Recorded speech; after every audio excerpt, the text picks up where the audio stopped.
basic balancing of the mix, so understanding the new structure of the top-down idea and getting used to the idea of looking at the numbers and seeing how our volumes are set for our different sections. So first of all, obviously looking at the groups, but then making sure that our overall mix bus is in a specific area, and we were talking about that -6 to -3.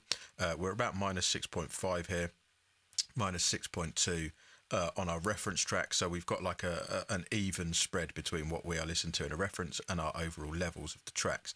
But now one of the best stages to go to when we're looking at this efficient style of mixing is to go straight after we've gone to the basic balance of all of our groups, is to then look at the equalization of our groups. Because if we think about it technically, equalization is a volume change. So all equalization is really technically is a volume change, just like a standard volume, but all you're doing it is on a specific band of frequency or around a specific frequency. So this could be additive or subtractive.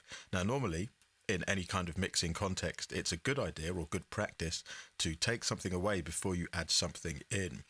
Because we already have a really nice amount of headroom within our groups here at this stage, we can obviously start to subtract things, but we're not afraid of adding in things because we do have the headroom to play with. So if I just open up the EQ, we're going to talk about the EQ mindset within this video. So I'm going to be using this EQ here. This is the Pro Q3 by FabFilter. The reason I'm using this EQ is basically because it gives you so many different options for visualization to help you out when you are trying to pinpoint specific frequencies, any problems, any troubleshooting, but it is also a very nice clean EQ. For this stage, we're going to want to do more clean EQ than we are toneful or characteristic EQ, because this we're trying to again make the best sound for those groups as possible. Now remember, we're doing this on a group level, so we could start to EQ the mix at on the mix bus, but we're going to start here on the group level, not the individual level, because it's not very efficient in that way, because we may spend a lot of time working on things in solo. This way we can work on things in solo but within their groups. So for instance, here I've got the drum group. If I just solo the drum group and just play just the drums, so we can have a look at the frequencies that are being taken up within our frequency range within this EQ. We can see what we're listening to. Another great feature of this EQ is that I can click this here and it will open up full screen. So let's have a listen to see what we get from this.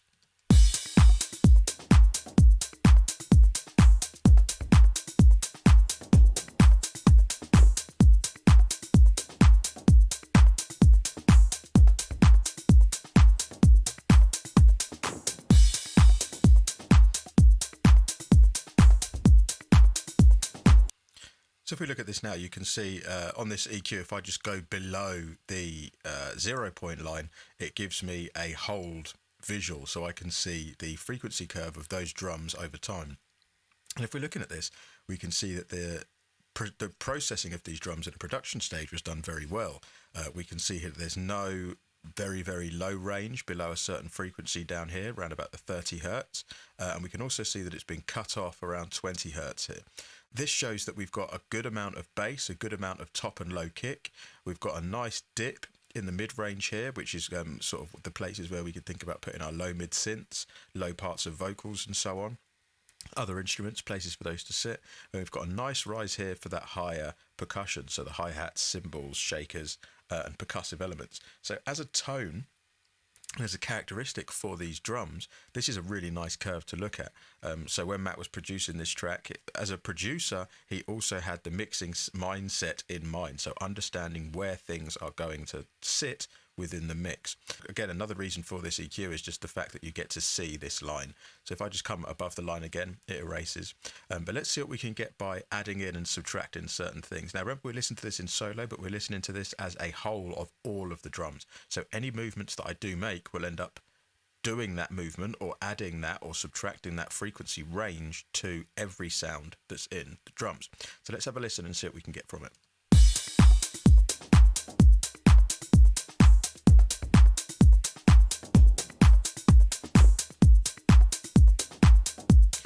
So you can see here where the clap section is, around this 1K area, it could be poking through a little bit more just in terms of balance with the rest of those drums. So what we can do here is just gradually bring this up on a fairly wide curve. So let's have a listen and EQ while we're listening.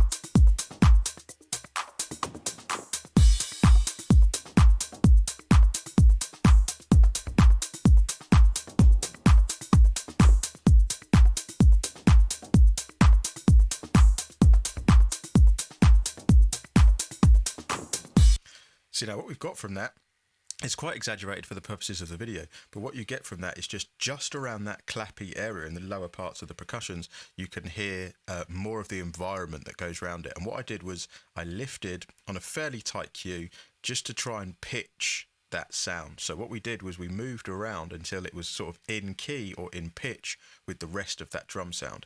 Now this is a great place to start EQing, not in solo. So what we're going to do now is come out of here and bring in the bass with this as well, so we can hear bass. At the moment all I was doing was kind of tuning that snare drum or that clap to the rest of the drums. If we bring the bass in now, we'll be able to properly tune that snare drum to the rest of the track. So let's have a play with this now.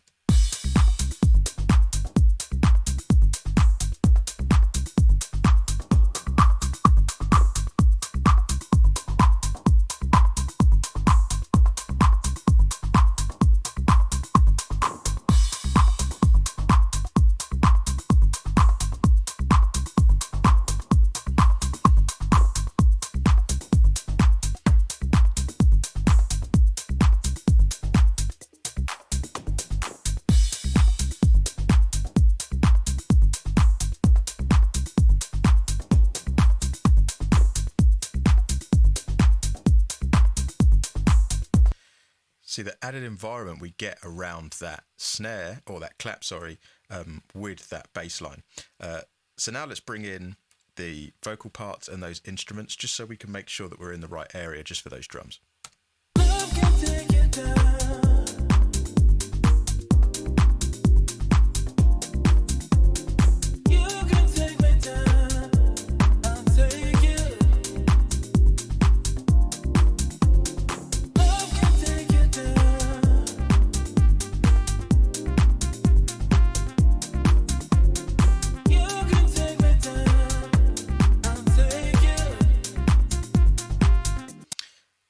So what we're getting from that now is it's in the right area, and we've pulled that down just enough so it's not really overtaking and changing the sound of the mix of those drums. It's just exaggerating what is kind of there. So when it's in, it sounds nice, but when it's out, it sounds like there's something lacking now from the drums.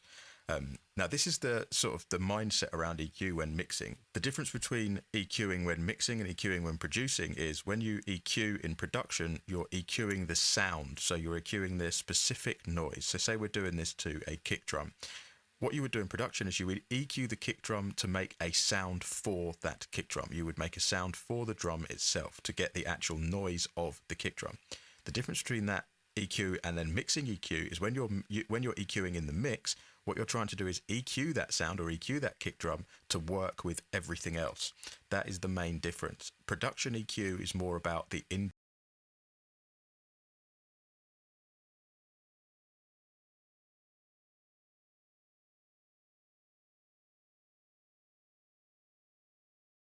individual sound, making the sound a certain way. EQ in mixing is making sure that that sound works with everything else. So it takes up an area of frequency that doesn't get in the way of something else, but also exaggerates the goodness in what is already there. So now we've done this for the drums, we can move on to the bass. So we can listen to the bass on its own here. And let's open another EQ here so see what we can.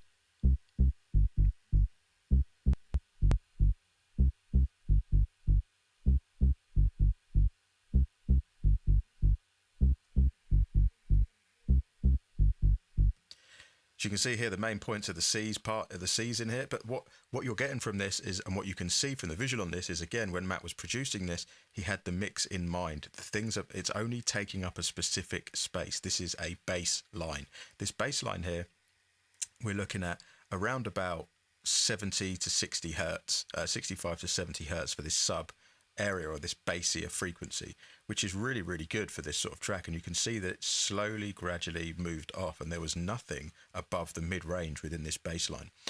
This, for EQ terms, means that we don't really have to add much, we don't really have to take much away, and we don't really have to add much in. But now we've got a good sound with our bass drum and our bass sound, we can start to work with those together. So now let's look at the drums as a whole, not just the kick drum on its own, which is a common thing. Most people just EQ the kick drum to the bass. We need to listen to the bass line with the rest of the track, because even though the bass line is in a specific bass area, it's still in the area of where the snare is, the low parts of those claps, low parts of the percussions. There's still quite a lot of information down there that could clash with this bass. So let's have a listen.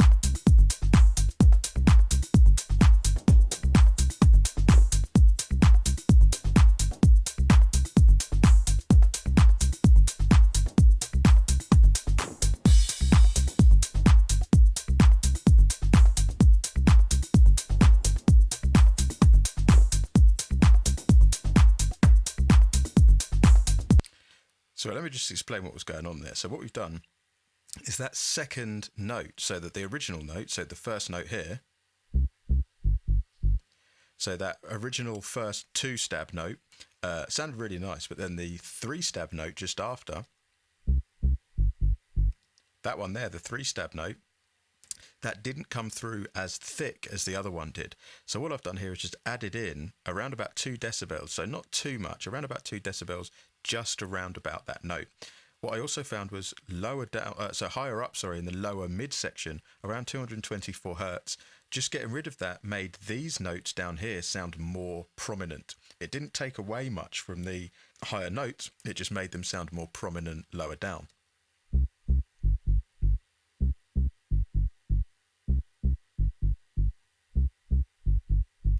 So you've instantly got that thicker, warmer sound to the bass. And it's literally as simple as that. So what we're going to do is take these two here. We're going to listen to just the bass and the drums. And then out of these tracks, I'm going to bypass the plugins so you can't hear what they're doing, and then you can hear what they're doing.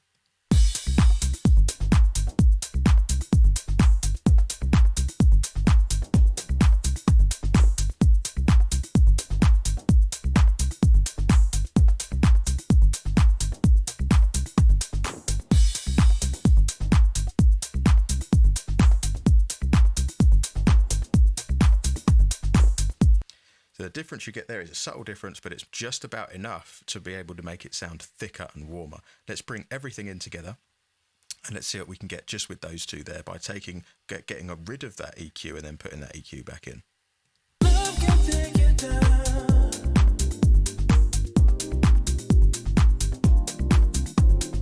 You can take me down. I'll take you. Love can take it down.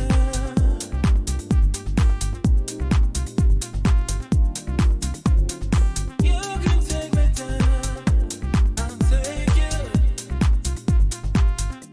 See how much thicker and warmer that low end is there. Now when we're going back through to this, we can kind of hear that it could be too much for some people. It could be a little bit too far ahead. So let's bring this down a little bit here to more of a conservative number. So let's go to 1.8 dB. So we've gone down about half a decibel in terms of that. So it's still going to sound warmer. It's just not going to be as dominant or as warm. Because remember, we've got later stages after this. We've got our drums and bass mix here, and we've also got our overall mix bus, so we don't want to overdo it too much.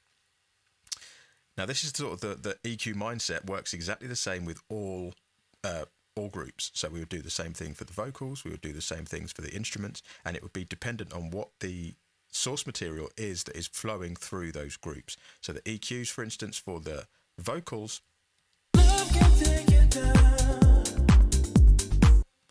Love can take it down. it sounds like a really, really nice vocal, and it's, I mean, extremely well processed. But what you can hear inside the vocal stem, there is already reverbs, there is already effects. Let's have a listen again.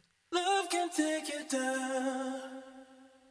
There's already that within the stem itself, within the production of the track. So let's have a look and see what we've got in terms of our equalization analysis. Love Love can take you down. And you can see here again, Love can take you down. you can see here this is really well processed at the production stage. There is no low mid frequency whatsoever. It's cut off here literally at about what looks like 200 hertz. So this is a bit classic for electronic dance music. Any vocal is cut very high up, so it may sound quite thin on its own, but then when the other things in the track are there, the other groups, the other elements, it sits perfectly within the mix. And that's how you can get a track or a vocal, to sit in a mix and not sound like it's on the mix, if that makes sense. So let's have a look at this and see if we can get anything out of this. Love can take you down. Love can take you down. Love can take you down. Love can take you down. A little bit there. Love can take you down. Let's maybe go for a little bit of air on this. So we'll put in a new band here and we'll change this to a shelf. Love can take you down. Love can take you down. It's kind of nice there. We'll bring this down to about 18k. So what we're doing is we're lifting a shelf, but then we're cutting quite high up. Love can take you down. Love can take you down. So what we're doing is just airing that vocal out a little bit. And remember, this is on the group, so this is every vocal that's flowing through this is getting this treatment. Love can take you down. So right, let's go through and just listen to the drums, bass and vocals together, and we'll do that bypassing of the EQs. So let's take away all of the EQs so far, and then we'll bring those EQs in at the end of a bar. Love can take you down.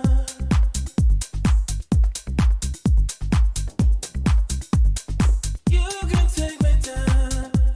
I'll take you. Love can take you down.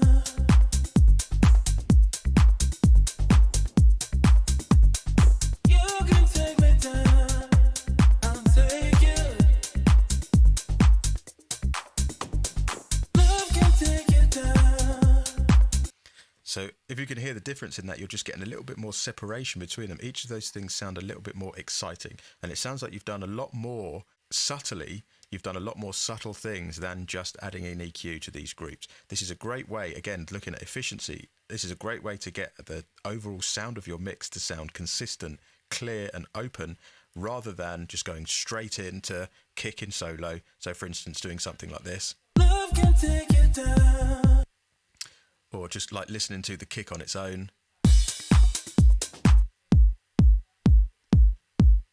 Is that okay? We could spend about 10 or 15 minutes EQing this kick in solo, but then we don't know what it sounds like with the rest of it. And then once we've got it sounding good with the rest of the drums, that may have taken maybe half an hour if we're lucky, we then listen to it with the rest of it, and we're still going to have to come back and do some form of change or processing to make it fit with all the other element groups. So we might as well start at the top level, so the top down idea. So that's kind of the EQ mindset. The next video we're going to look at is the understanding of the next process. So what is the next thing that we should be thinking about putting in within our groups in this top down idea?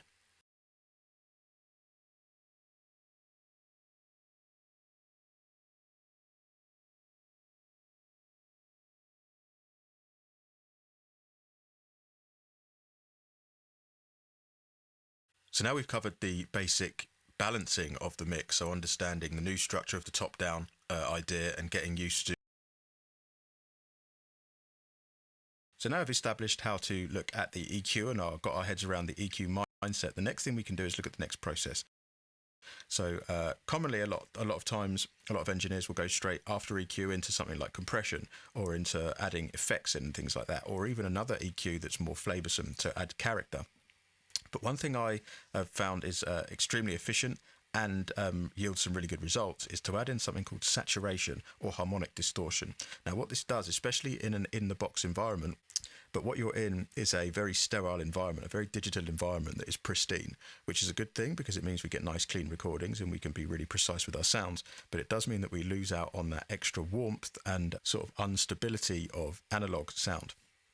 Now one way to add this back into a in-the-box production or in the box mix is to add in some form of harmonic distortion or saturation.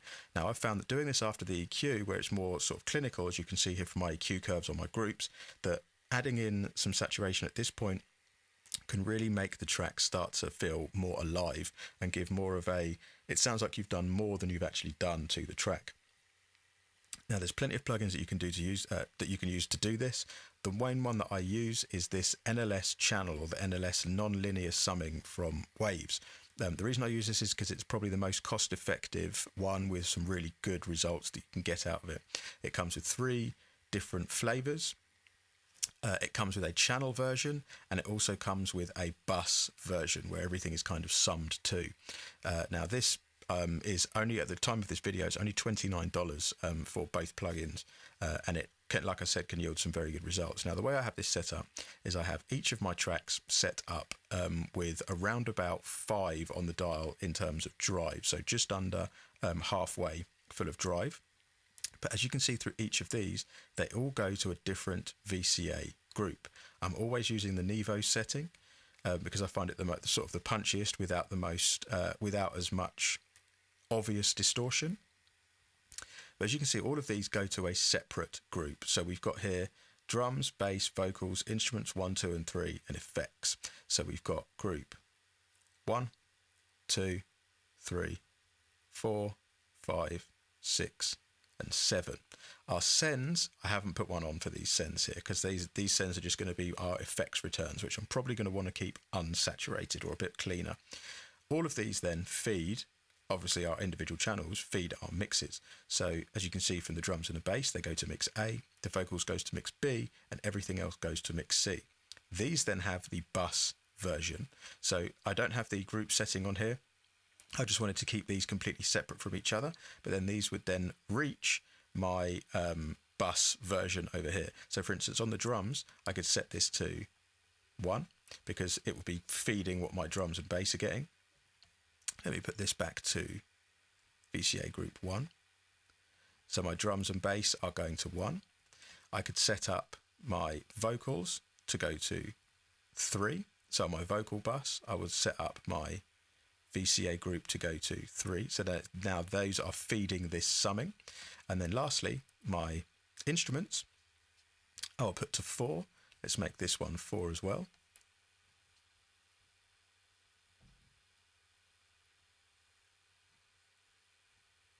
And lastly, my effects, I'm going to put to none because my effects don't have their own separate here. But on my instruments, let's put this to 4. So now what I'm going to get is my drums and bass are going to be reaching this bus. My vocals are going to be reaching this bus, and then my instruments are all going to be summed together to this bus. Okay. Now, what I'm going to do is I'm going to play it to you without these plugins in. So these are going to have no channels and no buses. Now, all this is, again, is trying to emulate the analog desk workflow. So it's trying to get that emulation of the sound of the audio running through the desk, adding some form of harmonic drive, harmonic saturation. So I'm going to play it without, and then I'm going to play it with, and we're going to hear the difference that just one of these plugins makes with this configuration. So let's play.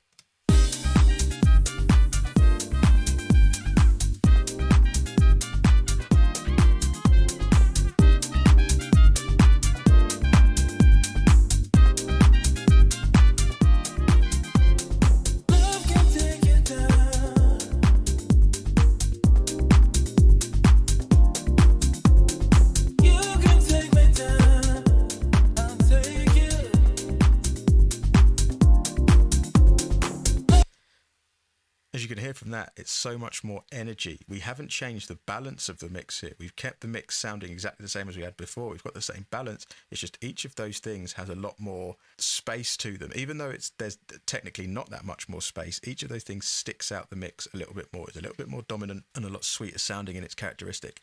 Now you could hear that I bypassed the EQs and the saturation there. So let's listen without any of it before and then with it together. We shouldn't go that much up in terms of volume of the mix here. It should be maybe 1.5 dB, something like that. But the difference in perceived loudness should be a lot more.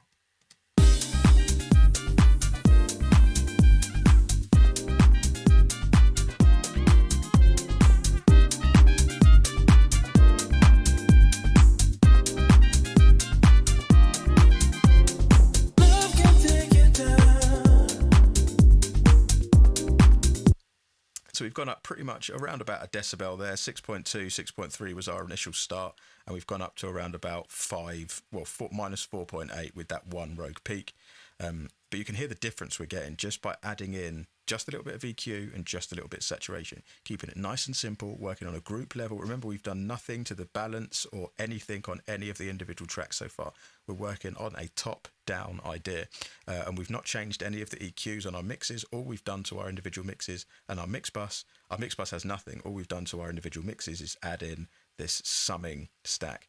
Now, as I mentioned before, the only reason I'm using this NLS one is because I like the characteristics you get from it, the options, and it is extremely cheap in comparison to some other ones. But there are some really good free versions. Your stock DAW, Ableton, Pro Tools, Logic will all have a saturation plugin that can give you the same characteristics. This is just my choice. So it's one of those things where it's up to you what you're going to use in this stage, but understanding the process and understanding the fundamental idea behind this is what's going to give you that just extra step up. Now, as you can see from here, there's not a lot of processing going on, and the difference between our mix now, just by leveling, a small, like a tiny bit of EQ here with mostly subtractive. We've got a couple of shelves here and just a couple of mid-range bumps and some slight saturation. We're getting so much more flavor into our mix. So one more time. Without.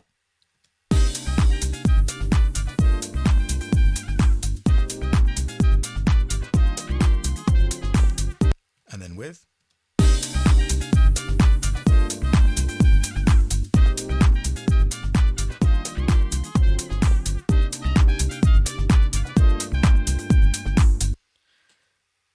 So now at this stage, we can think about going on to the next stage of our mixing process, but still with the top-down idea in mind.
Now we're going to talk about compression. Compression is a dynamics process, meaning that it's dealing with volumes, from the loudest volume to the quietest volume within a given source material. In order to demonstrate this and explain it, I'm going to open up one instance of the FabFilter Pro C2. The reason I'm using this is just like the Pro Q3 EQ plugin, it gives a very good visual representation of exactly what's going on. Now, before we start to go through each individual parameter and explain what they do, it's a good idea to understand why we would be using compression in the first place. The main reason for using compression is to gain consistency within the dynamic range of a specific sound. This basically means closing the gap between the loudest part of the sound and the quietest part of the sound. There may be things within your source material that are very loud in certain areas, where the majority is fairly low in volume. A compressor will give more consistency and less range of volume between the loudest part to the quietest part. Let's look through these individual parameters and explain exactly what they mean. Let's start with the threshold. The threshold is the volume that we set to determine where compression will start from.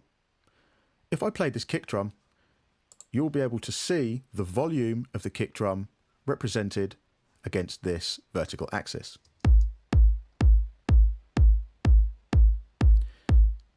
You can see here that our kick drum is peaking just above -6 decibels. At the moment, our threshold is set to 0 dB FS. This basically means no compression is going to happen unless the volume of our source material goes above 0 decibels. At the moment we're under that because we're peaking just above -6.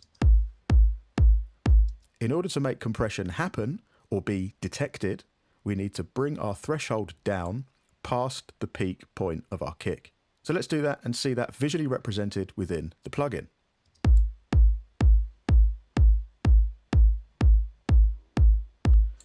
As you can see here, the green line shows the volume moving up, and the crosshair shows at which point we are going to start compressing. So we can see everything above this dotted line will now go into compression. But so far, nothing is happening. This is because our ratio is set at 1:1. Ratio determines how much our volume will be brought down once it has breached our threshold line. If you remember ratios from school, these are basic division calculations. So 1:1 means itself, or nothing. Nothing will happen. What goes in comes out. If I change this now to something like 2:1, you can see here our volume has gone down once it has breached the threshold. Now when I press play, you will see compression characteristic represented by this red line. This is known as gain reduction because the volume or gain has been reduced.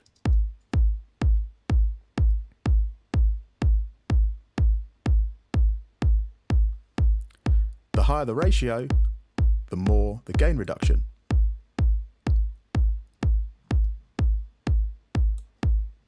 Let's move all the way up to 10:1.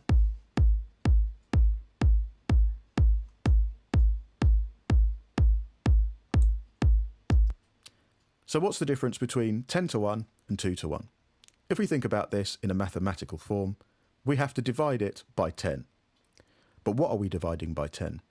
We are basically dividing the volume breached past the threshold by the ratio number.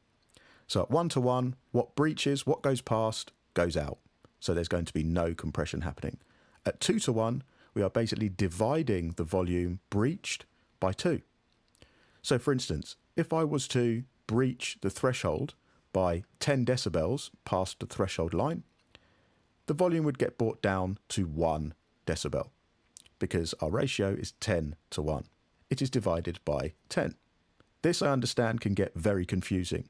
However, if you try and think about it logically, all you're doing is dividing the amount of volume breached by whatever the ratio equation is. So 2:1 will be half of itself. 10:1 would be divided by 10. Higher than that, whatever the number is, as long as the ratio is a number to 1, all you are doing is dividing the number breached by the ratio number. The threshold decides at what point compression will start to happen, or where the compressor will start to detect volume, and the ratio decides how much that signal will be brought down in volume once we have breached the threshold line. Now, the ratio and the threshold on some compressors may have something called a knee control. If I move this, you will see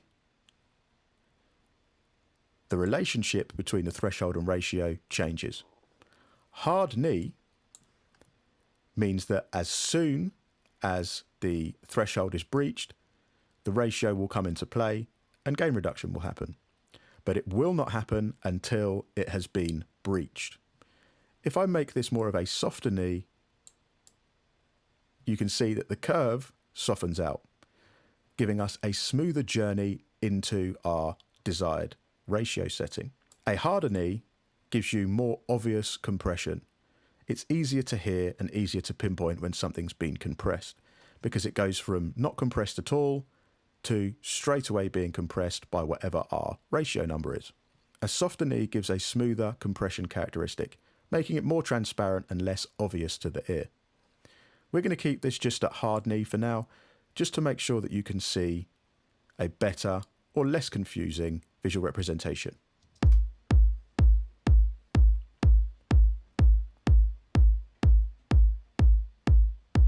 If I lower the threshold, more of that kick drum signal will be detected by the compressor.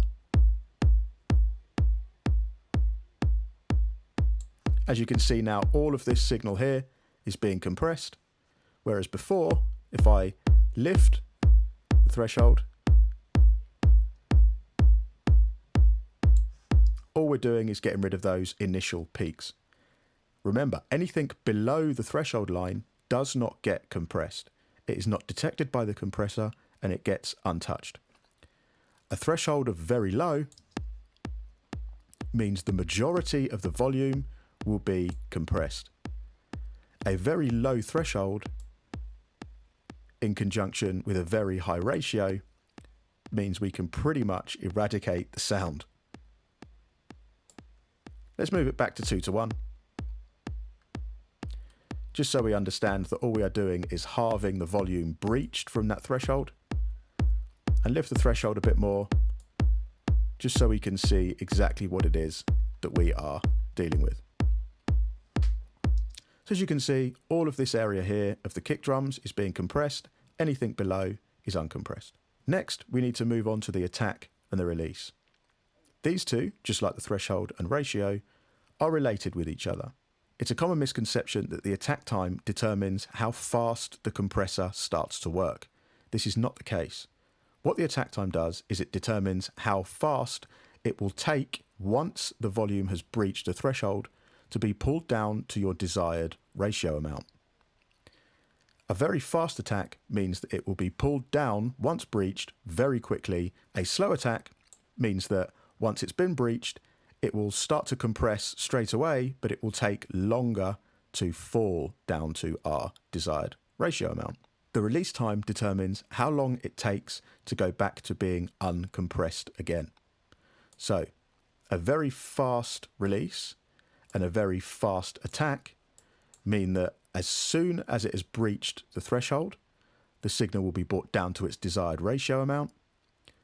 Then as soon as it's reached that, it will snap back to where it was before, hopefully in time to then reach the next transient peak. Let's see this in action. As you can see, it instantly pulls down the volume once it's breached the threshold, and then releases that back to uncompressed before the next transient comes in. If I was to make this release longer, so it's a slow release, as you can see, it never fully goes back to being uncompressed because it's taken too long to snap back to an uncompressed condition. Let's make this faster. And as you can see, it releases fully. The longer the release is, the more consistency we get in our sound. For things like percussive elements and drums, longer releases aren't really a good idea, unless you want it to be fully consistent and not very pokey, not very prominent, transient, and sharp sounding. A longer release will soften out the volumes and make volumes a lot more consistent over a longer period of time. This works just the same with the attack times. If I slower the attack time, you'll see what it does as a visual representation of how long it will take to pull down to the relative ratio amount.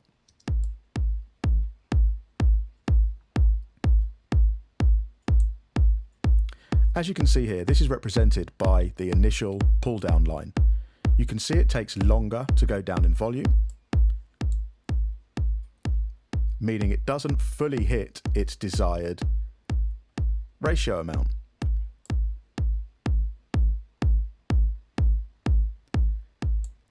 A fast attack means it happens instantly, with a fast release meaning as soon as it's reached its desired amount, it snaps back to uncompressed. If I slow this attack down, it never fully gets down to its desired ratio amount before another transient comes in, meaning that it's not really compressed as much because it doesn't have time to pull it down as much as we've wanted it to. A fast attack and slow release gives you this characteristic. What this is basically doing is as soon as that transient breaches the threshold, it holds onto it, but then it makes sure that it doesn't have enough time to release back in order to make it sound snappy. If I was to make this a slow attack and slow release, As you can see, it's a much more smoother characteristic. It takes a long time to reach its desired amount. It never fully reaches there because the next transients come in before it's had time to pull down fully, but then it keeps on holding it down with a longer release. This can give us a nice, warm, thick sound. Let's bypass. You can hear that drop in volume because we have dipped it by -6 decibels. This is where something called gain or makeup gain comes in. What we are doing is we are making up the gain that we have lost through compression. As you can see here, we're taking away 6 decibels. So what we can do is add towards that back into the signal. Let's bypass.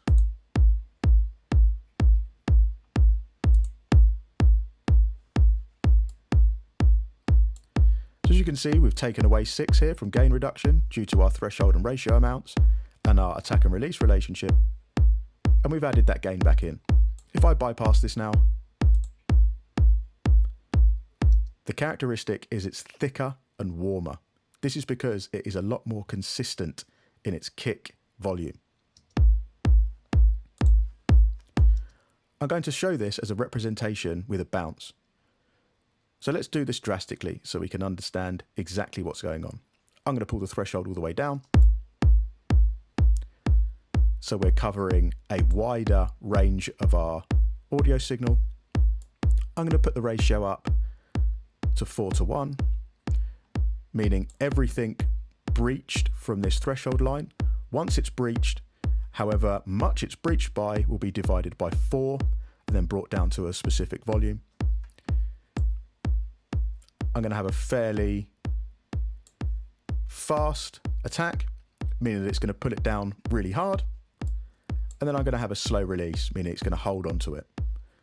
As you can see here, we're taking away -18 decibels in gain reduction.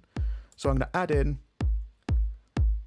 a little bit more, maybe add in 14 decibels here. And what we're going to do is come back to our track here. I've set up a compression visual bus. We're going to take our kicks output and send this straight to the compression visual bus and record it in. I've muted this just so we don't get to hear it, just so you can see what is going on. So let's take these 2 tracks. I'll move this up and let's have a look at a visual representation of what the compressor has done. Now, as you can see here, the difference between these two is drastic. The kick drum is louder for longer. The tail isn't as drastic as it was before because we have a longer release. It's taken longer to release that. And we have an initial snap. This is because our compressor, to begin with, took a while to start compressing. So what it did was it held that initial transient. Let's zoom in a bit more so we can see that as a transient mark. It let the initial part in, then it pulled it down because it took a while to start compressing. And then it took a while to then release that compression before the next one came in. The difference between this kick drum and this kick drum, if I open the volume of this a bit, we can see the dynamic range is more consistent from here to here. We can then make up that gain by making it a bit louder here, and we can see the volume of our tail is louder than it is on this one. It's a common misconception that compressors turn things up. They don't. Compressors turn things down. They compress the signal. It is up to you to then turn it up with your makeup gain, completely dependent on how much gain reduction has occurred. Next, we can look at something called range. On some compressors, you may not see this control. All range is a range or a limit to how much compression can happen. At the moment, we have set it so we can get a full amount of 60 decibels worth of gain reduction if we want to. However, if I don't want that to happen, I can make sure that regardless of however hard our ratio and threshold is, we will never go above 5 decibels worth of gain reduction. you can see that represented with the line. What happens is I can always go down to about 5 decibels worth, but as soon as that happens, it lets go of the compression again. A little bit more, maybe 10 decibels of maximum compression range, or the full range. Lastly, we have something called sidechain. A sidechain basically determines what areas are going to be within the compression range. We've already decided what volumes are going to be within the compression range with our threshold line. However, we can decide what frequencies are going to be within that area. For instance, if I open up the sidechain here, it gives us an EQ curve.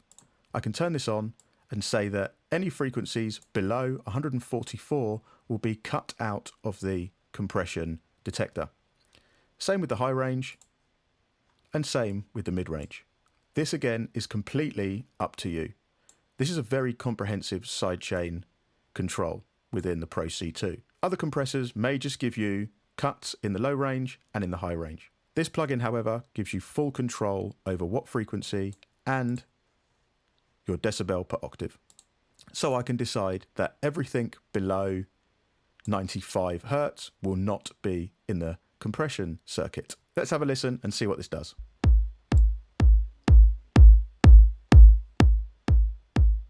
As you can see, I covered the full range of frequency here, so my kick drum is being compressed to whatever my threshold, ratio, attack and release settings are. But if I take away the fundamental of the kick, all I'm compressing is frequencies higher than the dominant. I can do the same with the high frequencies, so all I'm doing is compressing the low range. This means I can really slam the very low range. Again, let's change this to a higher decibel per octave. Meaning only this range of frequency is being compressed.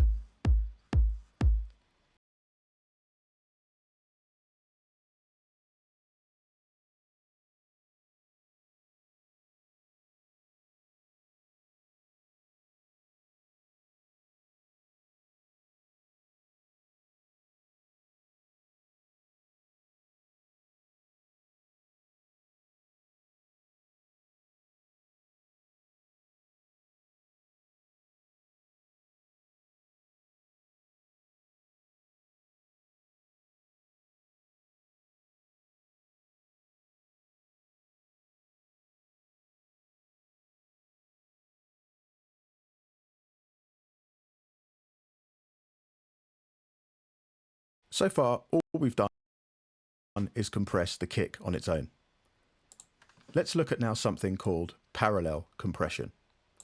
I'm going to take the compressor off the kick drum, and as you can see here in my session, I've set up something called a drum parallel.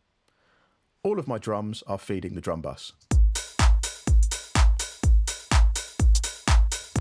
I can compress the drums as a whole by putting a compressor on the drum bus itself, or I can send versions of these to a parallel bus. Parallel processing is a very common process used in modern mixing. What it does is it sends a version of our sound off to be compressed, instead of putting it on the sound itself. You may be thinking, what would be the point? The point is, we always keep the original sound clean. This means it is no longer a destructive process. Our original sound will always stay uncompressed. All we're doing is we're sending a version of that off to be compressed itself. We then take that compressed signal and add it in to our original sound. I'll demonstrate this quickly. On our drum parallel track here, I'm going to open up a compressor. What I'm going to do is set this to be compressing extremely hard. So we're going to set it down to about minus 40 dB. I'm going to set a ratio of around 10:1 with a hard knee. It's going to be fairly fast, but it's also going to be fairly quick in its release. What I'm going to do is I'm going to parallel compress our drums completely. At the moment, our parallel bus is feeding back into our drum bus. We don't want that to happen because we'll get feedback. I'm going to set my parallel bus up to go to my master output, and I'm going to set my drum bus and send it to my drums parallel. So let's have a listen. At the moment, nothing is being sent. What we can do is slowly bleed in the amount we want to send.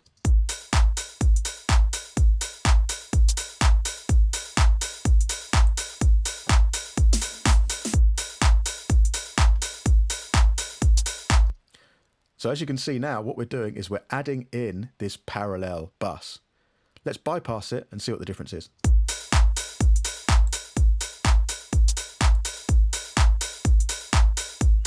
Let's play around with the parameters.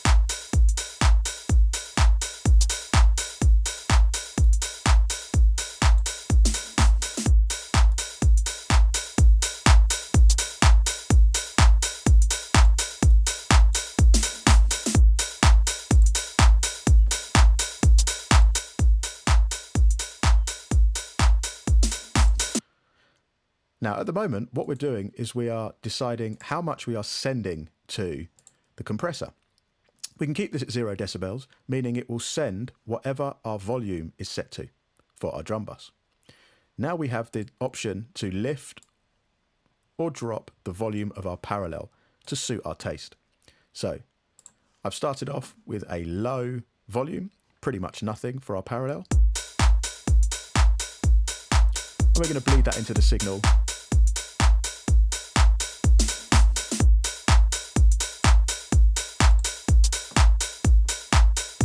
Let's get rid of it.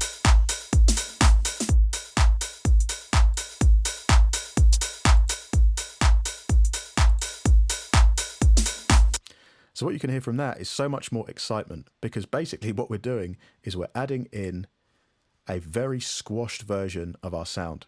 Now what you can see here, we've got no compression on our individual sounds. Our kick, clap, hats and drum bus have no compression in series on inserts. All we're doing is we're sending a version of our sound off to a compressor to be compressed. That sound is then bled in underneath our clean signal. This is parallel processing, or parallel drum compression, also known as New York compression.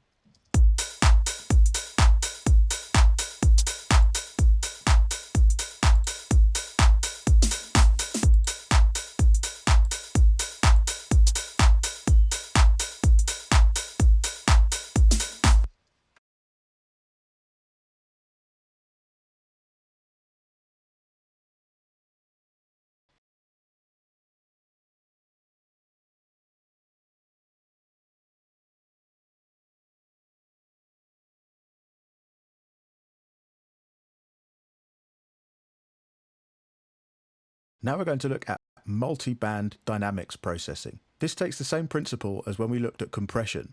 However, this deals with compression over ranges of frequency. Here I'm using the multi-band dynamics plugin from Avid. This has a good representation and shows exactly what each band is doing. As you can see here, I have 4 separate compressors. One for the low range, one for the low mid-range, one for the high mid-range, and one for the high range. All of the parameters for each band are identical.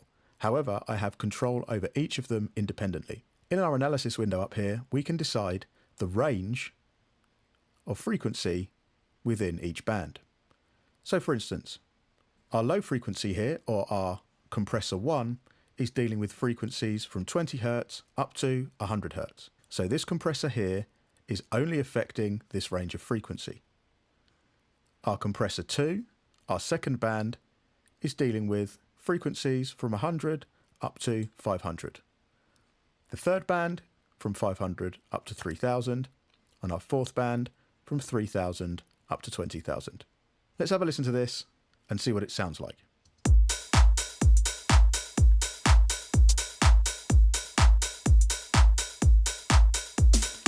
I'm going to go and solo the low range and just listen to what that's doing.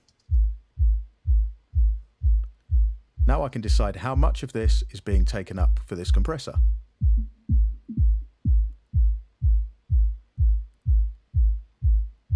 So I'm going to go to about 120 Hz here. So really all I'm doing is compressing the kick drum area. We have a threshold amount.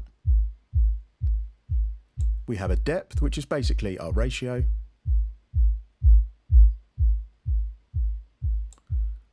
We have a gain control here to make up the gain we've lost. And we have attack and release times. Our slope is kind of like our Q factor.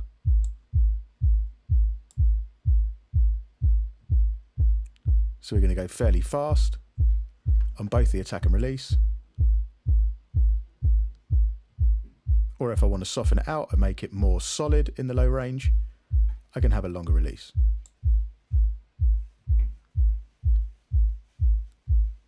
Let's bypass this.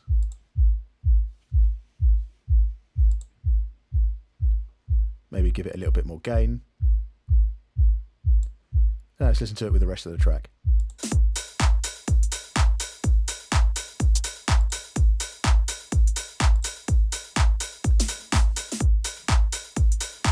Let's listen to the upper mid-range.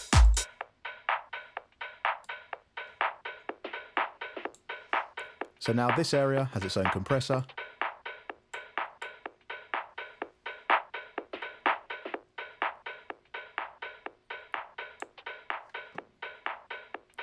It's pretty good. Let's have a slower attack.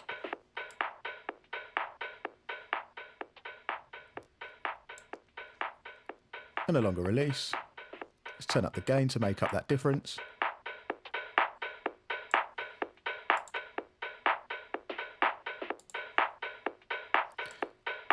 So there's a bit more smack in that area.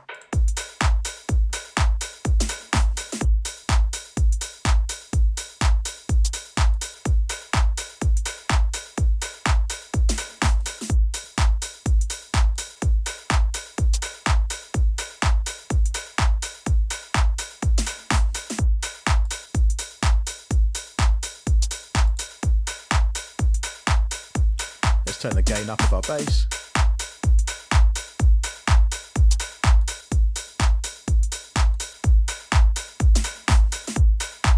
So what we have here is now a more compressed low range for our kick and a more compressed upper mid area, which kind of houses our lower part of the hi-hats and the higher part of the claps. This now makes a much more exciting sound to our drums. Let's bypass again, listen without, and then listen with.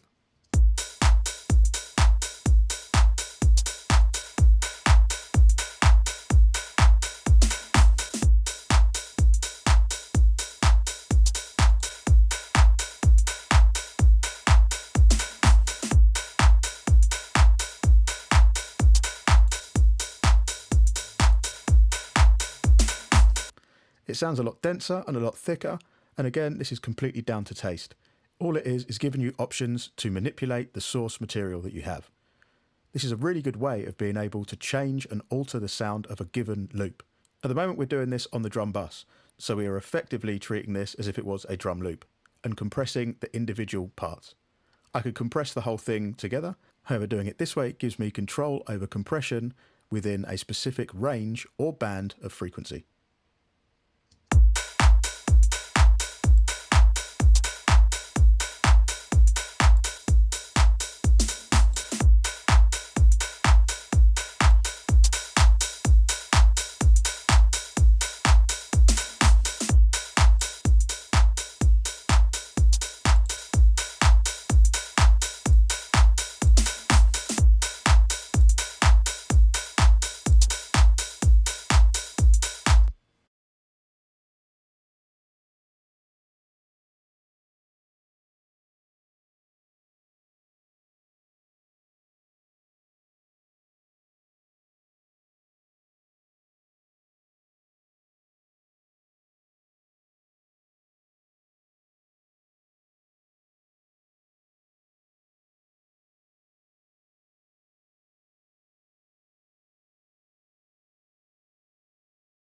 Lastly, let's look at this technique when dealing with something like vocals. Vocals are normally one of the elements that have the most reason for compression due to the fact that they're quite dynamic. The voice is one of the most dynamic instruments that we have to play with. As you can see from this recording here, the different words have various volumes to them. Let's have a listen to it and see what we're going to work with. Just take me back there, take me back.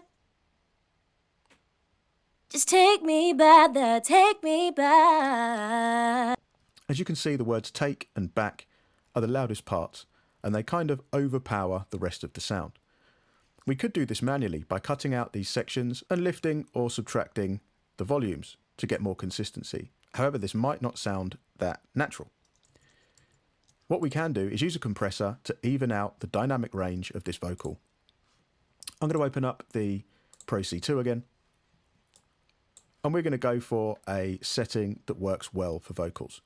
First of all, we're going to go for a fairly soft knee because we want it to be less drastic to the ear and less obvious. Next thing we're going to do is pull down the threshold until we're at a range where we think the vocal should start to compress from. At the moment, the ratio is set to 1:1, so we won't hear compression, but this compressor will give us a visual representation of where that threshold line will be in comparison to the incoming signal. Take me back. Just take me back there, take me back. So we've put our threshold line, so most of the vocals going to be going into the compression circuit, but the majority will be the take and the back parts of the lyric. Now let's choose a ratio. I'm going to pick around 4:1 from this. Take me back. Just take me back there, take me back. We can already hear that that's a lot more consistent. I'm going to make the attack a little bit faster and make the release a little bit less. The sound of a compressor is in its release function, meaning the longer we have the compressor on for, or the longer we have the compression happening, the more time we have to hear what the compressor's doing. If I make this a little bit faster, we should get a more natural sound. Take me back. Just take me back there, take me back. So let's listen with and without, making sure that we're paying attention to the take and the back portions of the lyric. Just take me back there. And then with. Just take me back there. Now it sounds a lot more consistent to what we're getting. What I'm going to do is record this onto this track below, just so we can see what we're getting post-compression. I'll set this up quickly. We'll send the output of our main track down to our visual bus. I'll put the visual bus into record, and we'll record that in. Just take me back there, take me back. Just take me back there, take me back. Now, as you can see, the distance in terms of the volume, dynamic range, our compressed track is so much more consistent in its volume.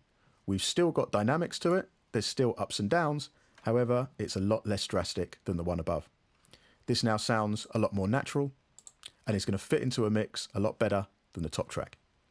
Let's listen one more time with compression. Just take me back there, take me back. So much more consistency. We didn't change the gain output on our plugin, but we can just lift the gain of our clip to get around about the same volume. Just take me back there. Pretty nice compared to this one. Just take me back there. The take and the back are a lot more present and forward, and the other parts sound like the vocalist has moved away from the microphone. Whereas the compressed version, everything sounds consistent and within the same place. Just take me back there, take me back.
So now we move on to another stage of our mixing process. So we've looked at the EQ, we've looked at a bit of saturation, we've got some vibe into the sound. The only difference we're going to have now is that a lot of these stems, compared to our reference, don't have any effects on. So for instance, if we listen to the reference track here, you'll hear that on the instrument parts, on the saxophone parts especially, there's quite a lot of effects like reverb. So let's have a listen.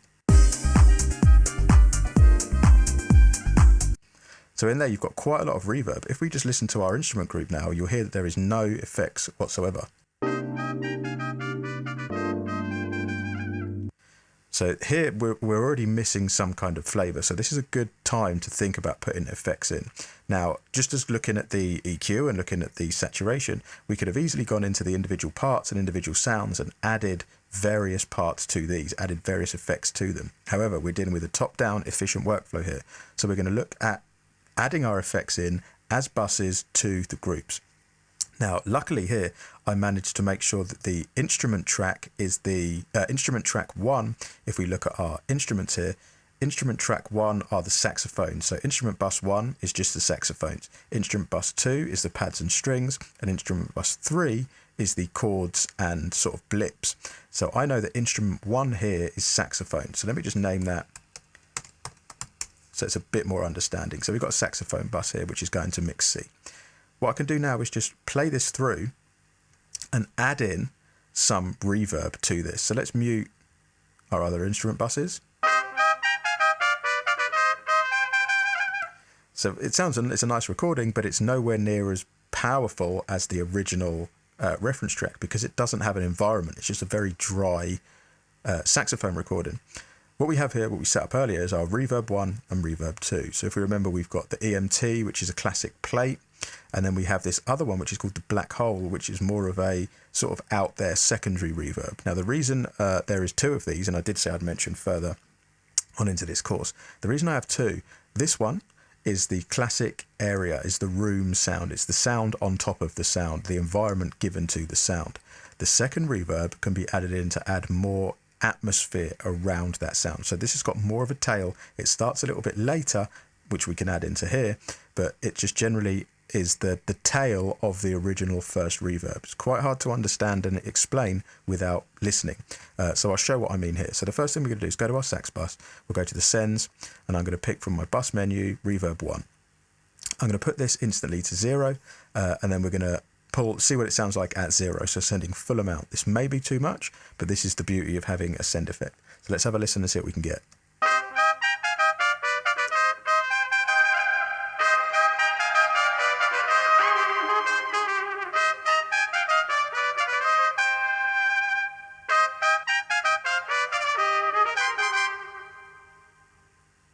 So it doesn't sound too bad. I've just gone in and solo safed those reverbs so I don't have to keep soloing them.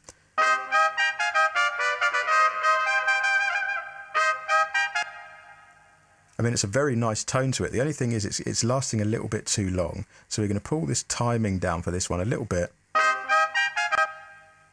There we go. I just want it to be the environment. I want it to be the space of which the recording was done in, not necessarily the atmosphere that's around it.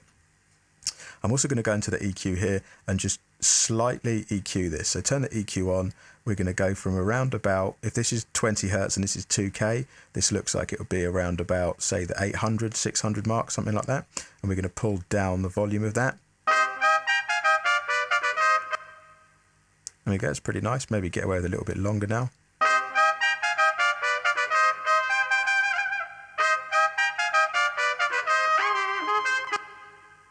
There we go, it's kind of nice. Make sure the pre-delay is on 0. Now, this doesn't last for very long. In the context of the rest of the track, let's have a listen to this with the bass and vocals.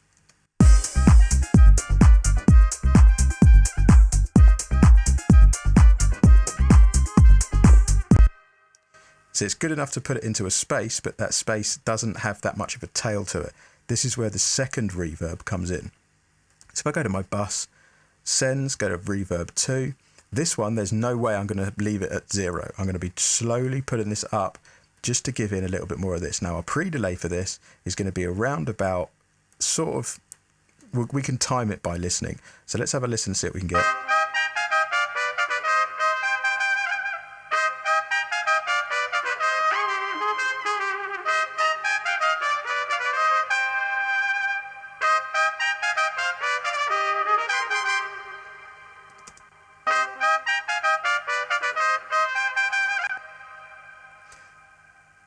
see that added tail, that added environment. So without it, the first reverb only, that's the first reverb. Second reverb only. See the difference between the two. The first reverb is a lot closer. It's a lot more around the sound, whereas the second reverb is more of an ambience, which sort of takes up the rest of the space and just comes in slowly afterwards. So the two together.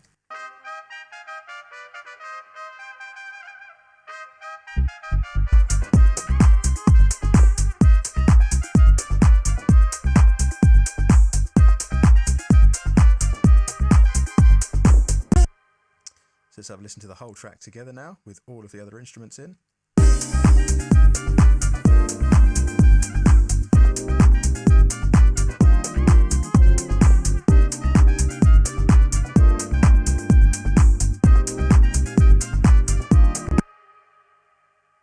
And see, when I stop, you get that beautiful tail. So let's go to a different section of the track here, see if we can find a part that it's going to break out from and see what we can get. So let's go down to the saxophones actually and see when the sax is end. Let me see what we get from here. So see if we can get like a nice tail ending. You can take me down, I'll take you.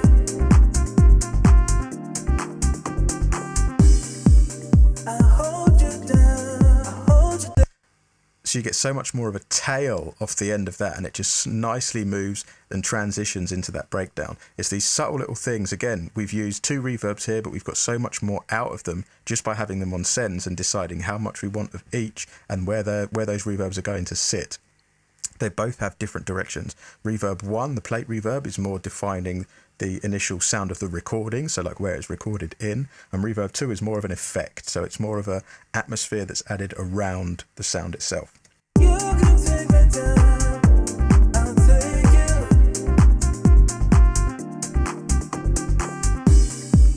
I hold you down, I hold you down. I hold you down, I hold you down. And see now the vocals, even though they've got reverb on, it might work if we were to put reverb 2 on the vocals as well, just a little touch to add a little bit more cohesion with those saxophones and instruments. You can take me down, I'll take you.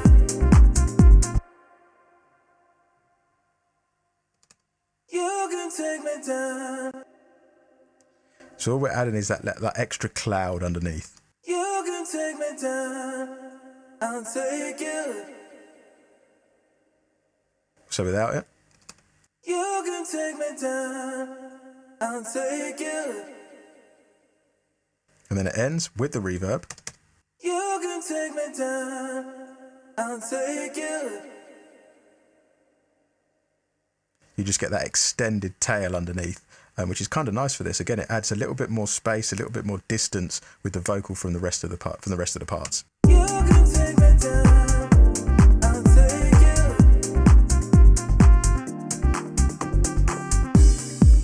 I hold you down, I hold you down. I hold you down, I hold you down. Falling into you.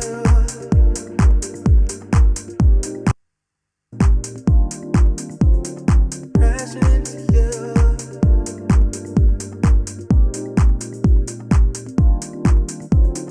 Love can take you down.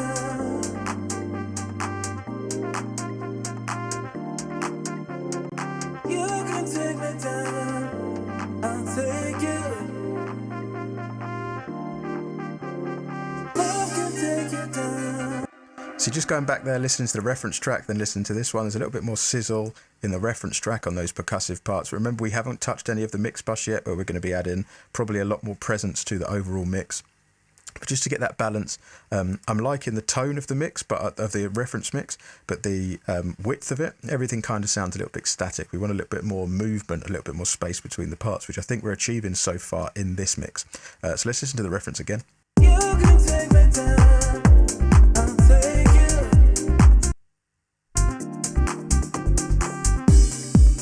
I hold you down, I hold you down. So So yeah, and I mean, the vocals will sound a little bit more spaced out. It's just a little bit clearer. And then adding in, just by listening to it, adding in, going back one stage and just looking at that EQ of the drums as a whole. So not necessarily individual parts in the individual drum elements. We've gone to the group and we've added a shelf here around about 2.5K by around about 2 decibels.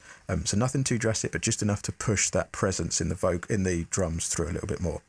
But in terms of the effects of this track, most of the effects in a top-down mix at this stage are going to be done as parallel effects, so things like reverbs, delays. The next thing we can look at is more delays or parallel parts or modulation effects, but this is then again completely up to you. One good thing you can add in for drums is parallel compression. So for instance, if I take the drums here as a solo and then grab our parallel bus, which at the moment is set up with this 1176.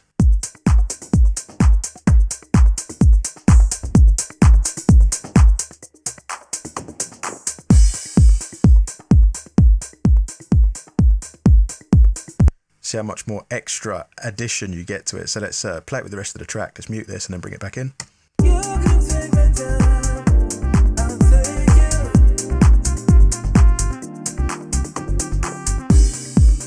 I hold you down, I hold you down. So again, one compressor that fits all. It's all on a parallel bus. So this could be added into the vocals. This could be put underneath the bass. This could be added into those saxophones. Let me just go to a different section of the track. Let's go back to about here. I'll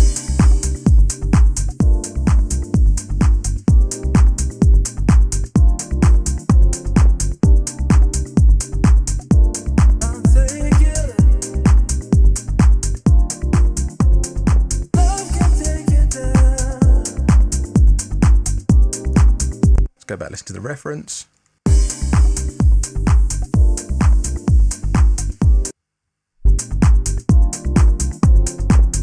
See how much more open space we're getting to it. We're getting more into that area of the punch of the original mix, but then we're keeping the integrity of the warmth and the space in our new mix. Let's just go back and listen to those effects for a second.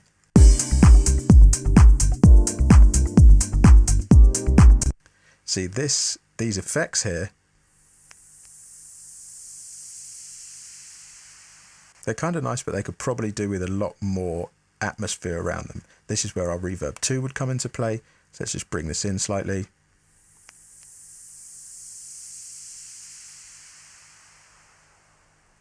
Sounds pretty nice. Let's try some of this modulation bus, which is basically a chorusing effect. Let's add some of this bus in.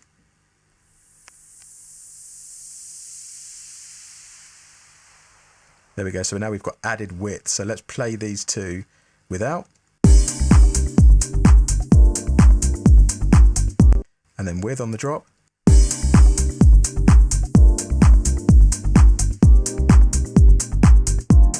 Just a little bit more sizzle and a little bit more power and width to those effects. So let's listen to the reference again. It's not bad. Let's listen to the our mix version so far.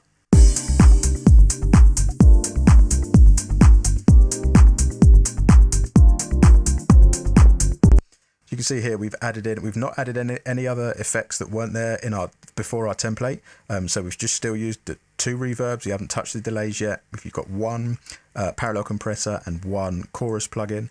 But then the way that we've arrayed them within our various groups gives the track everything that it needs. And again, we've still, if I go back to the tracks here, every single track that's in here, in our drums, there is not a plugin. On our bass, there is no plugins. On our vocal groups, there is nothing. No EQs, no plugins, no nothing. Because this isn't the stage where we should be wasting time on stuff like that if it doesn't need to be done. We can work and get what we can on our groups, top-down idea, and then at the end of this, when we've finished all of our structure and we don't think we can add anything else or make any more changes, we can then listen out to the things that are a problem. Say the snare drum isn't kicking as good as it should be. We can go back and just alter that instead of altering everything for the sake of it.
So now we've looked at the general mix of the track, taking into consideration the top-down technique, and we've also looked at maintaining efficiency when mixing. Now we can look at some of the more intricate details and some further techniques to help you in certain situations.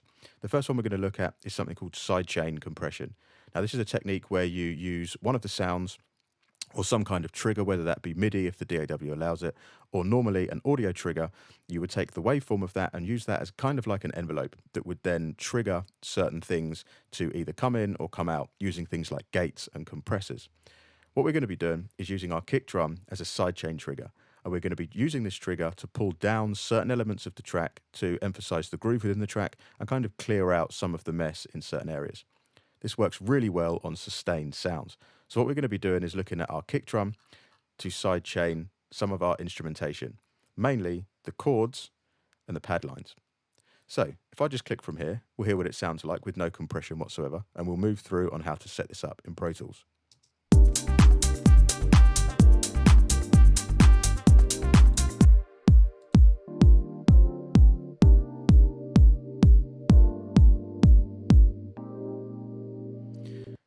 So those things that you can hear there, the chords and the pad, they're kind of static and just not, there's no sort of movement to them, there's no sort of modulation to them. What we want them to do is bounce with that beat, pull away when the kick drum hits, just to create some groove and work in with the sound of our percussive elements. So in order to get this set up, in Pro Tools, it's one of the easiest ways to set this up because it's the most logical. It kind of represents how you would do this in the analog world. So in order to do this, what you'd need to do is send a copy of this drum track to somewhere, not necessarily to hear it, but to have it sent so other plugins can see it as a sidechain input. So here we can go to our send by the kick, pick a bus number. We can scroll down to an empty bus number. As you can see, I've already got one labeled here for sidechain from using my IO labels. I can set this to 0, which basically means as it's post fader, it will send whatever the volume is of my fader level for the kick drum. I will standardly hear the kick because there's no output channel. I haven't selected a track that's going to give this so I can hear the sidechain. All I'm hearing is the kick drum, but I'm sending a copy of it out to wherever I need to send it to. Now, the place I'm going to be sending it to is something called a key input, and this is going to be in a compressor plugin. So in order to do this, we've set this up now. If I press play, you see that it will send that for me, which is very helpful. But if I scroll down now to my instruments, I'm going to click first of all this chords. What we need to do is set up a compressor plugin here. I'm going to be using the channel strip, which is the stock channel strip from Pro Tools. I'm going to turn my dynamics on, make sure the compressor is on, and then up the sidechain tab, pick key input. This means that it's now going to compress, or it's now going to follow a trigger for the key input that I assign. And up here in the plugin, this is where you can assign that key input. So from here, I can click bus, go down to my sidechain, left or right, because it's just sending a signal. I'm not actually hearing anything. So it's going to pick up the left side of the sidechain. Now, hopefully, when we press play, we should see our pointer here, or our indicator, moving around. We're not going to hear anything because there's no controls set for the compressor yet, but we should see, or be able to see, that we've set this up correctly.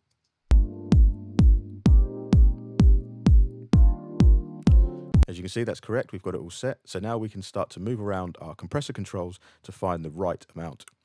Now, this is where things get a little bit more scientific because you need to understand what the control's doing in order to frame the sound and sculpt the sound of that sidechain trigger. If we look up at the actual kick drum, we'll see the shape of this kick drum is what's going to determine how these things are going to be pulled down. So we can see an initial transient, a dip, but then it slowly goes up in volume and then down in volume again.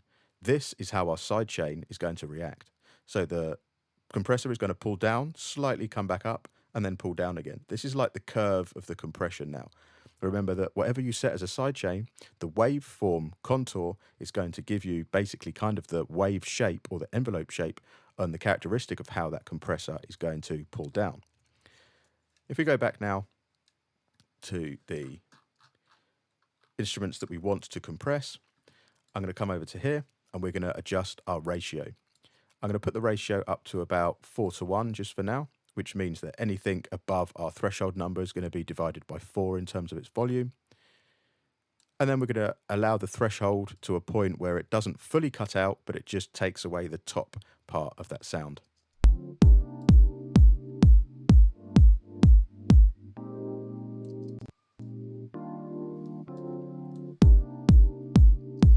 Let's go from here and loop this section over.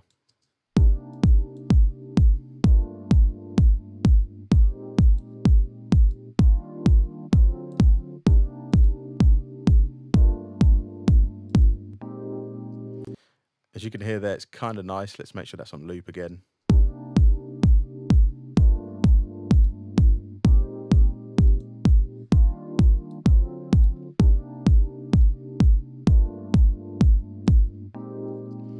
That's kind of nice there. So what we're getting is just that added pull away, which makes the kick come through a little bit more, and it will end up playing along with our percussion.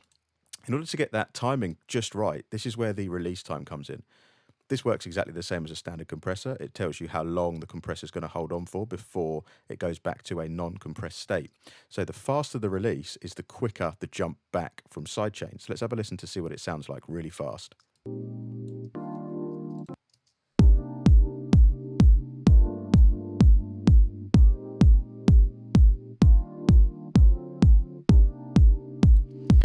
See, the slower the release is generally the smoother the sidechain characteristic. However, this means that the compressor is going to be pulled down for longer, which may mean we need to add a little bit more output gain in order to get that volume correct. It's kind of nice. Let's listen to the pad.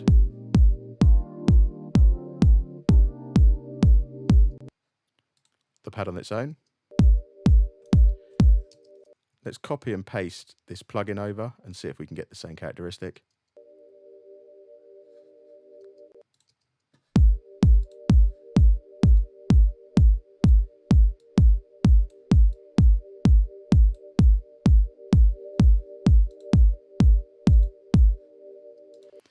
See, it again adds so much more character to the sound. So let's go back to here and see what we can get all together. Let's unmute, let's unsolo everything and just play the lot.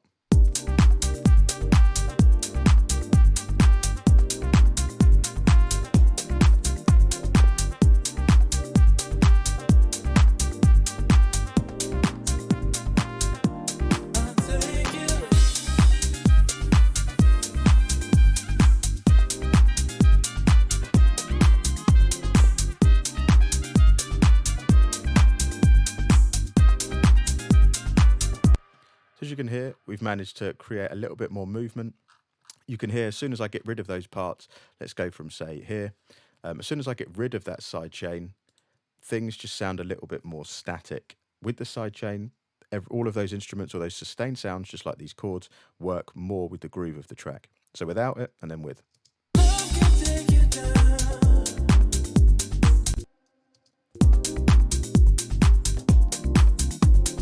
You can take me down. I'll take you. Love can take you down.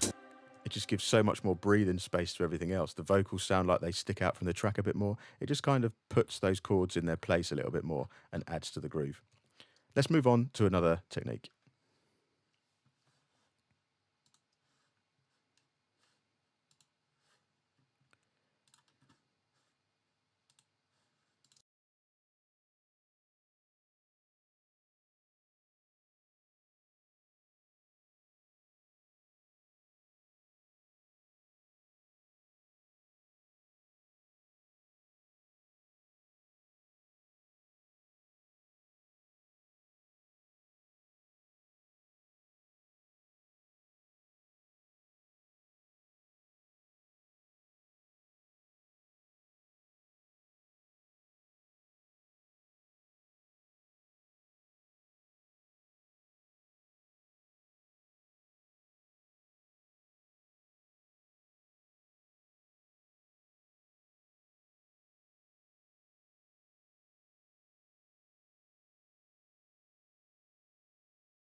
In this video, we're going to be looking at adding some sort of modulation to percussive parts to make them sort of really shine out the mix and just pull away from the rest of the drums while still sounding like they are part of a drum group. This may sound a bit counterproductive, but I'll try and explain it the best way I can. At the moment, if we listen to these drums, the clap's pretty nice, but it could be a little bit wider or a little bit more emphasized, kind of sound a little bit more fizzy. In order to add this, we can use something called a chorus. Now, this is a very basic plugin, and it's normally used for more instrumentation parts like guitars, vocals, and so on. But adding chorus as a send to claps can really make that clap stand out a bit more. Let's listen to the clap in solo. Sounds pretty nice, dead down the middle, it's pretty good. What we want to add is a version of that that's going to give us a bit more depth and a bit more character to the outsides of that sound. If I was to put the chorus dead in series on this track, it would then make it sound a little bit out of phase and just not working properly. What we're going to do is keep our original one dead down the middle, as you can hear, but then we're also going to add in a copy of this with some chorus on. I'm going to find this from my bus menu. I've already got a modulation bus set up, and I'm going to slowly bring this in so we can hear what it sounds like.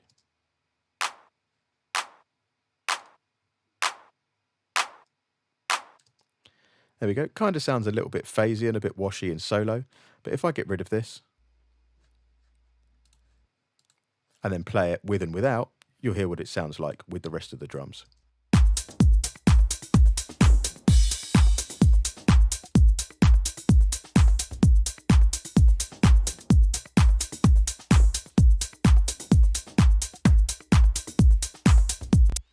As you can hear, it just gives that extra dimension to the drums and it kind of fills out that space.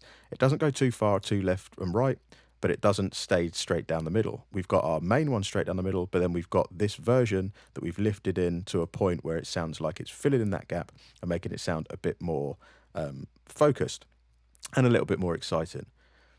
A lot of the time you'd reach straight for a compressor or a parallel compressor to try and make it poke out the mix.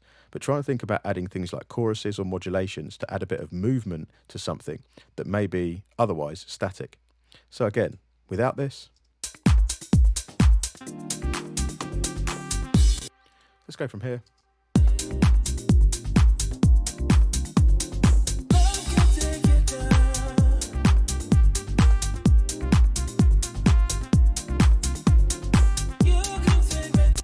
It's a subtle difference, but it's the thing that makes all the difference.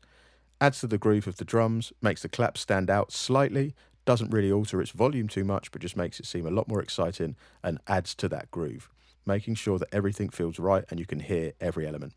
This is one of those techniques that helps things stick out and add an extra dimension to an original sound.